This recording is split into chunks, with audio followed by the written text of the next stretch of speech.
back end of the peloton, or even Roberto Heras. Now this is a counter-attack coming off the front. This is a great move by Juan Antonio Fletcher. Well, we saw, this is the man we saw the other day almost make it when we finished in Angers, and then when he got caught, the field all fell off.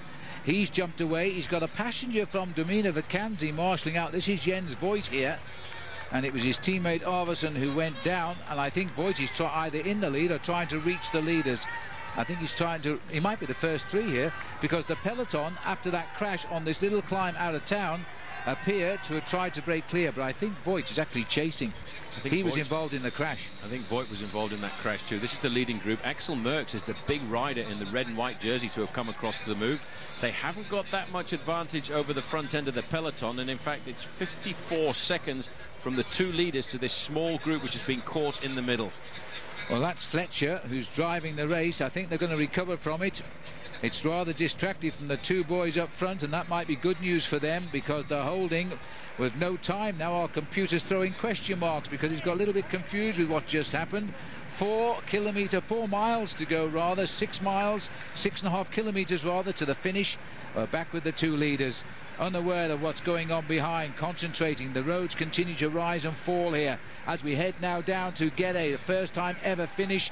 They're just 6 kilometers from the line. It's beginning to reorganize itself. Rasmussen on the front. Michael Rogers in there too, in the blue jersey of Quick-Step Davitamon. He's a rider who said he wanted to have a quiet first week to the Tour de France. It wasn't all that quiet when he crashed on the first day of the race in the opening day's prologue, but since then he's done a bit of work for the team on occasion, and now he's been given a free hand to try and accompany one of these counter-attacks. Looking down there, you can see a long stretch of riders off the back end of the peloton. That is because the pressure is still seriously on the chase to try and catch down these two men. Another horrible little rise, and there's plenty of them running to the finish. Gendarme working his arms off there as we go inside this roundabout. We're now hearing it's 52 seconds. The gap, it is desperately close. We're looking for the 5 kilometers to go banner. Then we'll climb through the town of Guéret and out to the industrial zone for the finish. The chase at the back, though, is now again organized. Well, those two riders will take a serious blow to their morale. They've pulled all the cars out of the gap, and that's always an indication that the gap is coming down very rapidly. That leading group have now been pulled back into the main fold, and it's up to the teams of the sprinters to keep their organization up as they had done over the last 40 kilometers. Now, this will give them an indication of just how far to go. It is 5 kilometers to go. They still have a very good chance of surviving. This happened to Juan Antonio Fletcher just a couple of days ago. He was caught inside of the last kilometers. There's Michael Rogers on the right-hand side. Again, CSC whipping up the pacemaking on the front end of the peloton. The boys have gone to the right, have gone the long way around, but it's safer than falling off. The gendarme never flinches when they come straight at him. As they come round, that was a small roundabout, so it wasn't too far off course. They're trying out this chase at the back, unfortunately. And caught in the back again, Michael Bogart. That's a shame for him. Very tough start to the opening week of the Tour de France for Michael Bogart. You can see he's already got the bandages of a previous crash there on his elbow and on his knee as well. Jens Voigt, the early attacker, the man who's been on the attack on almost every kilometer of this bike race, he too was caught down in that little crash at the back end of the main field. The front end of the peloton, though, is being put under serious pressure with a number of attacks coming clear. Well, this is a real tough finish here, I'm sure, and I've said it before, the organisation was not expecting a big peloton to sprint this one out. It's a tortuous run. We've got to go through the town yet. 4 kilometres to go. They are 3/4 of a kilometre behind the two leaders at the moment. Officially, it's 40 seconds to them. The gendarme again warning of a tight bend here as we swoop through the town of Guéret, and then we go out the other side of it. These two boys went away at 37 kilometres today. They planned an attack, if it were to succeed, of 123 kilometres. They've got just 4 kilometres to go, and now a big effort by the Basque rider Landeluz, but Simeone's with him. They may well just survive, you know, because they've got a fairly good advantage. They're outside of the 30-second mark. The main field, though, is absolutely splintering at the front end because of the pressure and the difficult nature of the run-in. There's McEwen pulling his way up through the middle of the main field. McEwen is obviously thinking about getting himself a few more points. It's 35 seconds, and this is a great move here coming off the front by the FDJ.com team, but the reason to do that is to try and whip up the pace, I think, for Baden Cook. That's what we would assume. It actually looks like Carlos de Cruz here, who's got himself up to the front. He was the rider, had the flat tyre, and got back just before that big crash. He's trying to get away now. Well, I thought it was Carlos de Cruz, but I couldn't believe that he got back into the main field. It looks very much like the shape and form of Carlos de Cruz, trying to whip up the face at the front end of the main field. That's 3 kilometers to go right now. Landalu's getting nervous, looking back to see what the gap is. You can see the race referee there trying to pull everybody out of this gap. The reason for that is because the main field are absolutely boring down upon these two riders. Well, they still got to rise up. We're out the backside of the town now. We go out onto a highway and then we swing back for the finish on a brand new road made especially for the arrival of the Tour de France and to take out a roundabout which would have been 200 meters to go. They are under 3 kilometers to go now. We are talking seconds. I can't see them surviving, but I'd love them to. Well, they could. It's 25 seconds, but look how long that big main field is stretched out completely. Simeone looking over his shoulder. He wants to see if there's any sign of weakness in the eyes of Inigo Landaluz. No good looking over his shoulder. Landaluz in the orange jersey has never had a victory in his whole career, and he turned professional 4 years ago. 2 kilometers to go. These riders dare not now start to make any tactical maneuvering, because if they do, they will get wiped out immediately. We are talking of slightly more than 1 mile in old money as we race for the line, and the peloton are not being timed currently, but it can't be more than 16 or 17 seconds. These boys are slightly ahead of the rest as they continue now. The crash may have just done enough to disturb the rhythm to give them the victory. There's the 3 riders who are being brought up now.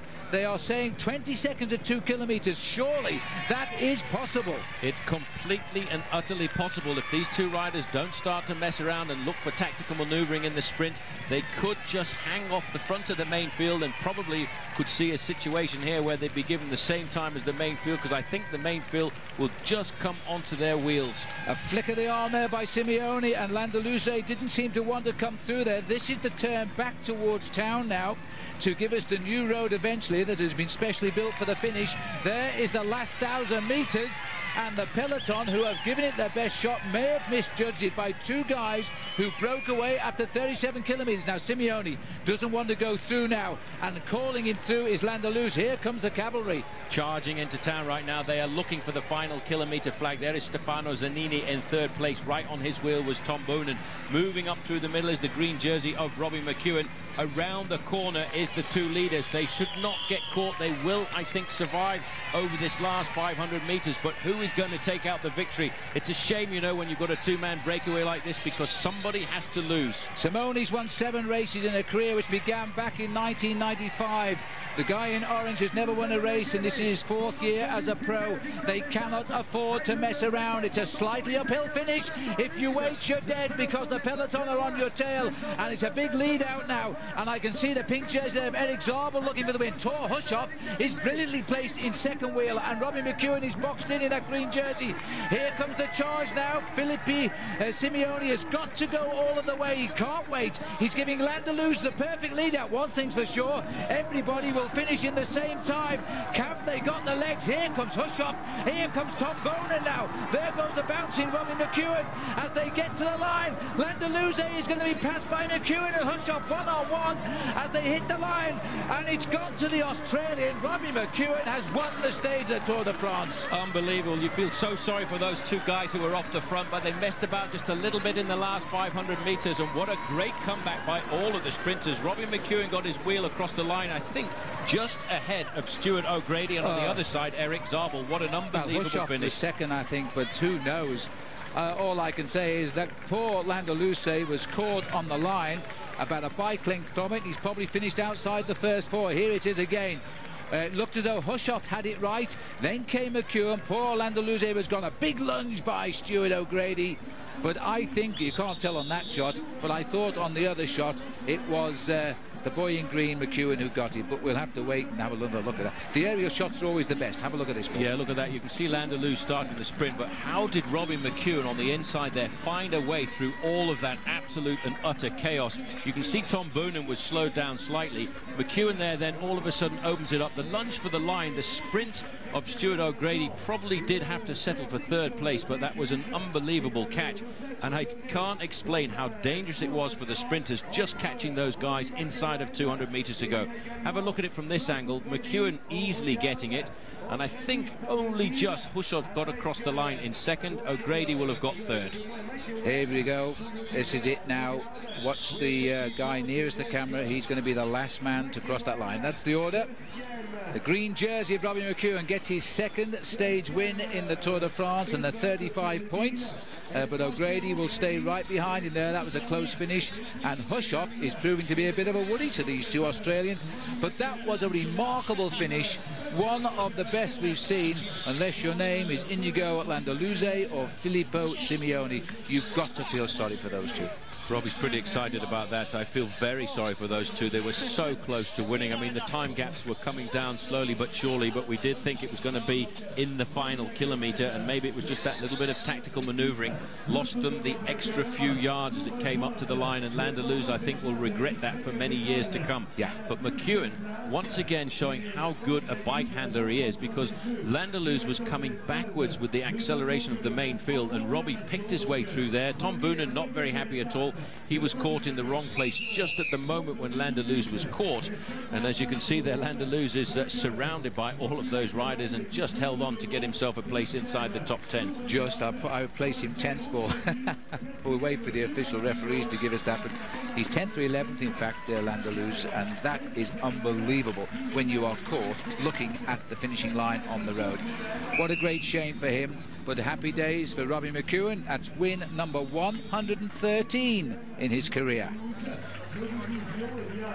Well, while Robbie McEwen cannot believe he's just won that stage of the Tour de France when 50 metres to go, all seemed lost.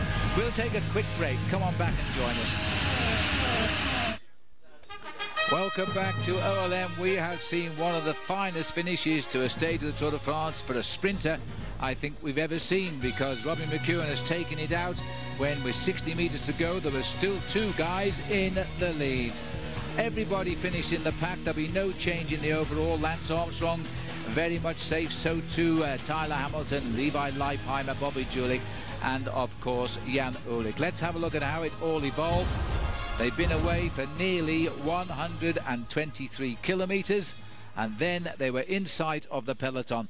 They made the mistake of hesitating just that fraction to try and position themselves for the sprint finish, and that was all the peloton needed, because they were coming at twice their speed, and just as they thought they had the race in the bag, it was an attack that would come first of all from the guy in the orange jersey, which was Landaluce, but then the field had started their sprint and were running so quickly, and Robbie McEwen in the green jersey managing somehow to get through on the barriers there, while Tom Boonen was bouncing off Thor Hushovd. They went around, last of all, Landaluce, and in that short distance he has finished in 10th place.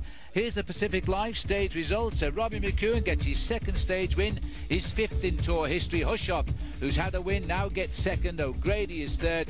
The big contenders, those three now, for the green jersey competition. Eric Zabel, the 6-time winner of that competition, in 5th.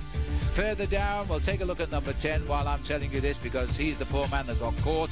Boonen got 7th, and Marin Angeli from Italy, who is the rider who is sprinting well now for Italy, he's in 9th place. Paulo Inigo Landaluce, he got down there in that 10th place. In the last, 20 metres of the day, almost impossible, isn't it, to lose so many places. Further down, Scott Sunderland and Baden Cook and Alan Davis, all Australians, all beginning to find their sprinting legs. Cookie will still not be unhappy. He will still be very unhappy with being so far off the win in 12th place. Further down we can go. Simeoni, he washed away to 17th place after that wonderful breakaway. The man who won the prologue time trial, Fabian Cancellara, also a pretty good sprinter. He finished in the top 20 just. Oh, what a great day, and in the end everybody getting the same time. All the overall leaders, of course, safely in that pack. It was a really difficult finish, but I think now we can have a look at that man who is our Subaru moment today, and here he is, Robbie McEwen.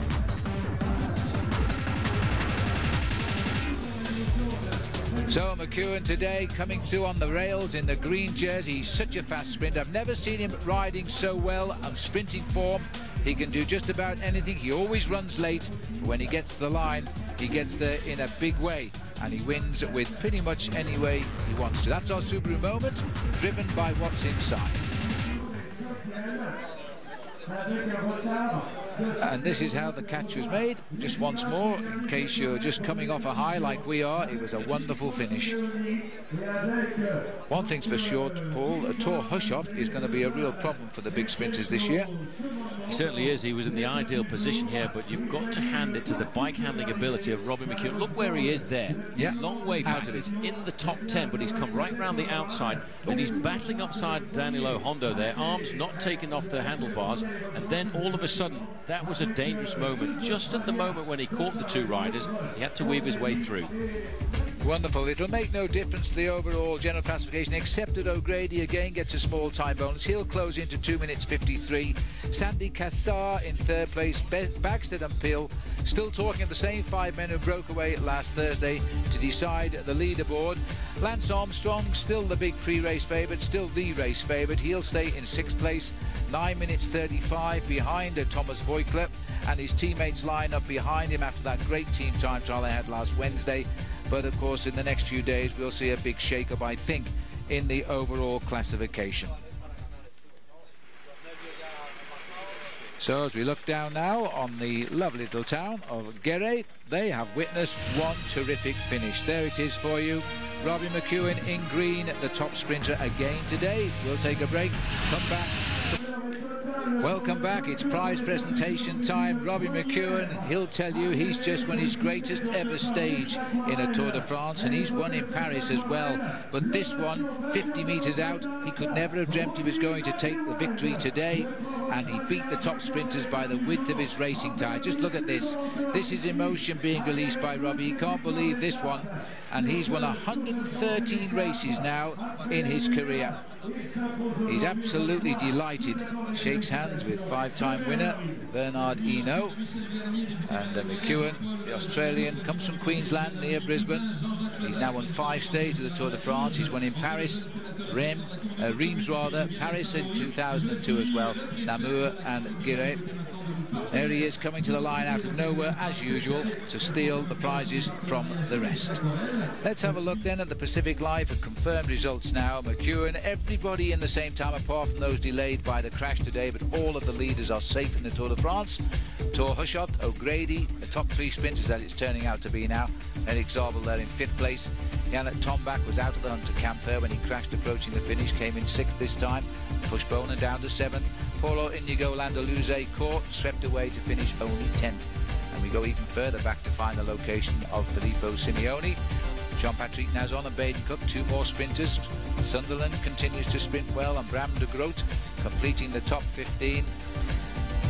Let's have a look back down on the podium, and there he is, the champion of France, waiting for another yellow jersey. A leader now for 5 days, or at least he's got 5 yellow jerseys since taking it over last Thursday, and it's been a great time for him. Tomorrow, remember, is Bastille Day, and that's a day the French will celebrate, and this man won't want to lose it tomorrow, despite it being the longest stage of the race tomorrow. Far from flat, believe me.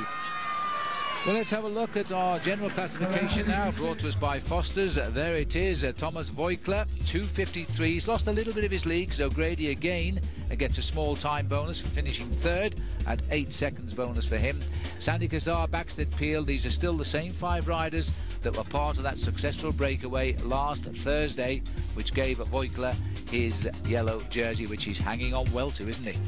Lance Armstrong, who lost to Voigtler his yellow jersey, stays in 6th place. George Hincapie, Acevedo, all there still, the teammates, as Eric Zabel is there in 10th place. Jose Gutierrez there.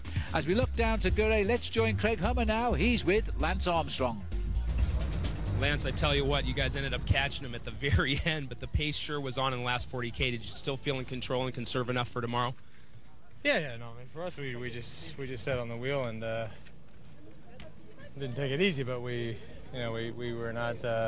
We didn't have any responsibility, so it was fine. I was surprised we caught him. I mean, with such a time gap, we were flying in the end. You talked about this morning about how you wanted your legs back. You didn't like the day off. Looking towards tomorrow on the longest stage of the tour, give me a bit of a game plan. Tomorrow was going to be hard, especially if it starts like today started with, an aggressive pace, up and down, twisty turny. I mean, there'll be a lot of people going home tomorrow if we start like we did today and we do 240 kilometers and we have bigger climbs. à la maison, as they say here in France. All right, They'll be at the house. Have a good night. Thanks. A la maison, off you go. Rather Yes, than out you go. I think out you go. A la maison is certainly announcing the colour for tomorrow, because it's going to be, and I think we know it's going to be a very difficult It's really stage. hard tomorrow. 9 categorised climbs. It's the longest stage of the race. We saw how the guys raced today. I think Lance is right. That peloton, you know, Paul, is ready to crack wide open once there's a concerted attack. A lot of riders have been under serious pressure since the start, and once you go out onto a course like that, the course tomorrow has 9 climbs, a first category climb for the first time in the Tour de France this year, and I think we will see a lot of riders splitting off the back.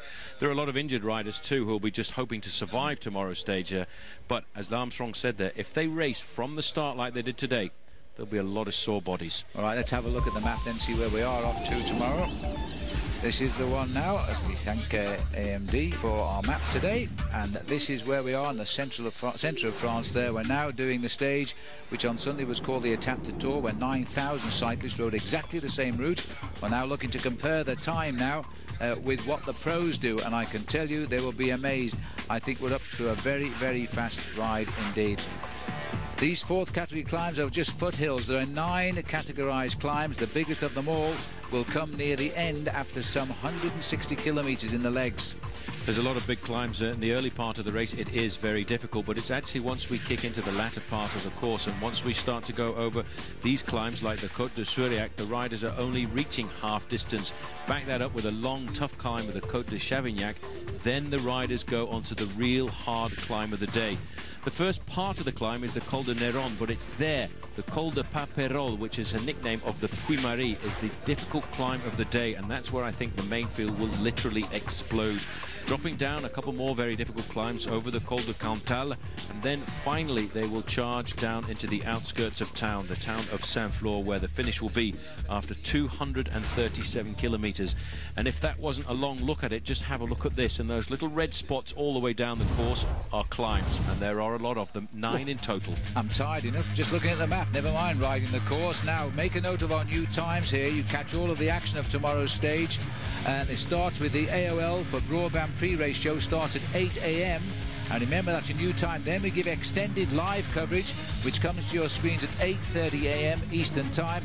And if you miss it all, and I hope you don't, our prime time coverage will begin at 8:30 PM Eastern and Pacific. The Tour de France tomorrow, many will tell you, really starts with the first big mountains. Well, tell that to Landaluze, who really lost it on the line today. We are looking forward to bringing you a lot more cycling on the Tour de France tomorrow. But don't forget that coming up straight after our coverage today of the Tour de France, Defy Gravity with the most awesome action sports athletes as they rip it up in Saturn's Gravity Files. That will be coming up next here on OLN. But for the riders on the Tour de France, a well-earned rest now. Our condolences to Indigo Landaluze and Filippo Simoni, and a many, many congratulations to the ace sprinter Robbie McEwen. I think he'll put that down arguably as the finest win of his career. 60 metres out, he really could not have dreamt of winning that stage. This Tour de France has really come alive. Not that it's ever been anything else. Don't forget, visit us on our website, olntv.com. It's a real big day tomorrow. We go to Saint-Flour. Last time we were there, it was little David Echeverria who won. It's also an uphill finish. Did we mention that when we showed you the map? I'm not too sure. It's a real good day tomorrow. Don't go away. Stay with us all the way to Paris. Until then, for the whole of the OLN team and for Porsche and myself, Phil Liggett, goodbye until tomorrow.